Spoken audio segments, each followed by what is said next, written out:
Welcome back to the channel. Today we are explore how to create cartoon line drawing portrait in Photoshop. First of all, open Photoshop and create a new canvas. Then import the portrait photo you want to convert. Now duplicate the photo layer to keep the original shape and structure to the image. Duplicate the layer and set the blending mode to multiply.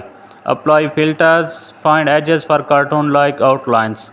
Invert the colors or press Ctrl plus L to make lines black. Adjust level to sharpen line visibility. Use the eraser tool to clean unwanted details. Then add a white background for contrast. Optionally use the pen tool to trace clean outlines manually. Then add flat colors. On a new layer, the line art. Save as PNG, JPG for sharing or keep PSD